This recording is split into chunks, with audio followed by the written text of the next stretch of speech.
Hello বন্ধুরা, আজকে নিয়ে এসে একটি বিউটিফুল আনকমন একটি জিনিস গম। আমরা একটি মাত্র ম্যাটেরিয়ালসের মাধ্যমে তো এত সুন্দর একটি গম ফুলদানি বানিয়ে নিতে পারবো। তো দেখো, এইভাবে আঠার মাধ্যমে সুন্দর আস্তে আস্তে একটু একটু করে এইভাবে ঢুকিয়ে নিতে হবে। তো এরকম করে অনেকগুলো বানানোর পর তারপরে আমরা দেখতে পাচ্ছি এরকম একটি ডান্ডি নিয়ে আসা হলো। তো ডান্ডির এইভাবে এমন করে মুড়ে দেওয়া হলো, মুড়ে দিয়ে একটু একটু করে এই পুঁতিগুলো সুন্দরভাবে বসিয়ে দিচ্ছে। আর এই পুঁতিগুলো খুবই চকমকে আর খুবই সোনালি কালারটা বেশ ডিপ আছে। তো দেখো এমন করে করা হচ্ছে। তো প্রত্যেকটি গায়ের সঙ্গে খুব সুন্দর করে মিশিয়ে রাখতে হবে, তাহলে ফিনিশিং টাচটি ভালো আসবে।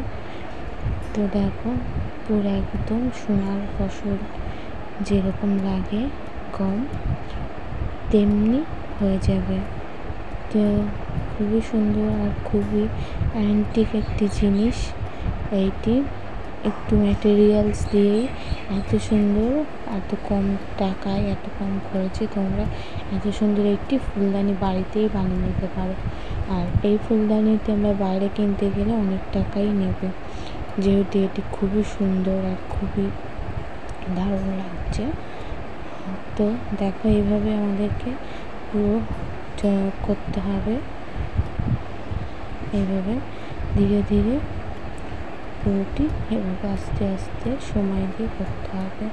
এদিক ওদিক করলে হবে না, তা না হলে খারাপ হয়ে যাবে। তো গ্যাপ দেওয়া যাবে না। দেখো প্রত্যেকটাই খুব সুন্দরভাবে করা হচ্ছে। আর সোনালি কালারের জড়ি দিয়ে করা হচ্ছে, কারণ ফিনিশিং টাচটি না ভালো আসবে না। আর ডান্ডিতে আমরা এবার এইটুকু হবে ডান্ডি, তো করে হয়ে যাবে। তো খুবই ভালো লাগছে। এইটুকু জয়েন দেওয়া হয়েছে, জয়েন দিয়ে এবার এটাকে এভাবে বসিয়ে দেওয়া হবে। তো পাতাটি আমাদের কেনা হয়েছে, পাতাটি কেনা পাতা আছে। তো এইভাবে পাতার উপর দিয়েও এভাবে একটা টাচ দিয়ে আসা হচ্ছে জরির, নাহলে ভালো লাগবে না।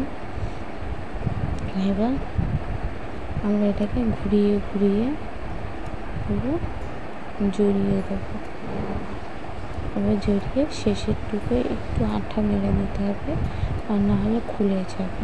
এটার উপরেই তো সবটুকু রয়েছে, তো এটা খোলা যাবে না। তো আমাদের এবার এটা রেডি। তো এমন করে অনেকগুলো বানিয়ে নিয়ে এত সুন্দর একটি ফুলদানি হয়ে যাবে। তো এটাকে একটু হালকা বেঁকিয়ে নিতে হবে, তো বেঁকিয়ে নিয়ে এমন করে রেডি।